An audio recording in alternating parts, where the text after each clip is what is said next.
got the fast songs, the mid part, and the epic stuff. You know, and it's more hypocrisy than ever. When you get these melodies in your head, you know, you get weird visions in there, you know, and it becomes like the melody becomes some kind of story. Most of the riffs definitely happens up here, and then I have to figure it out. You know, that's my practice. You know, so sometimes you can sit and jam and riff to create a riff from just jamming. You know, but mainly for me, it's all about, you know, thinking about it.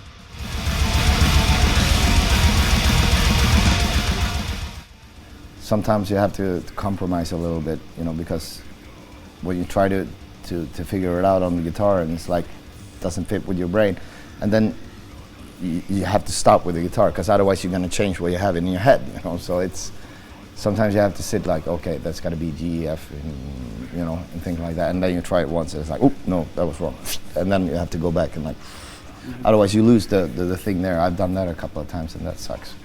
But eventually it comes back, maybe not on that album that you were writing, but maybe it comes back on the next one.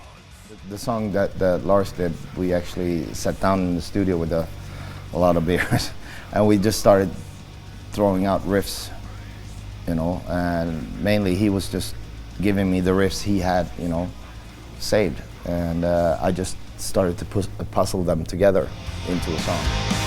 The return of the gods, the creators of life. After a couple of cases of beer and a few bottles, you know, we had a song, and that was actually the return, you know. And you can definitely tell it's Lars who wrote that, because it has similarity to like Final Chapter song, you know, which everybody contributed on. Freedom's never been so far away. Soldier of Fortune, actually, my son helped me out with like 3 or 4 riffs that he wrote for that song, and that's also pretty fascinating because he's 14 years old. I asked him if he had any riffs that we could use on one song that I just started with, you know, and he's like, nah, it's not gonna fit. I'm like, yeah, well, try me. So he took the guitar and played a couple of things, you know, and it was not in the same tempo, so it didn't really work. So we just slowed it down actually, and then it worked. And then we kept on doing that till we had like 3 or 4 riffs, and then we started pacing them out here and there.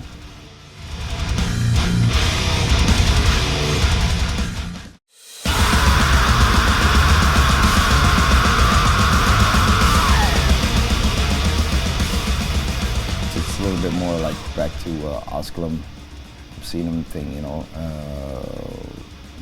with the blast beats, and it's a little bit more like Pleasure More Station kind of feeling to the start riff.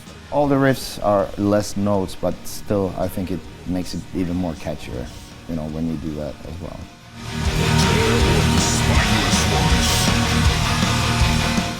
Just the way that the album is written this time, you know, it's, like I said, it's much more simplistic, you know, and for all the songs, and that's why I think the album's going to stick out much more, because it's easier to understand it right away instead of listening 4 or 5 times. You know, first time you hear it, the instant you hear one song, you understand it.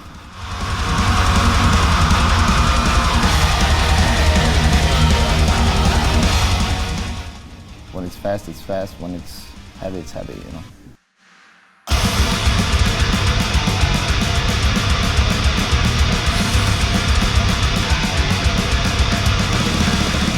Step inside the world that can be called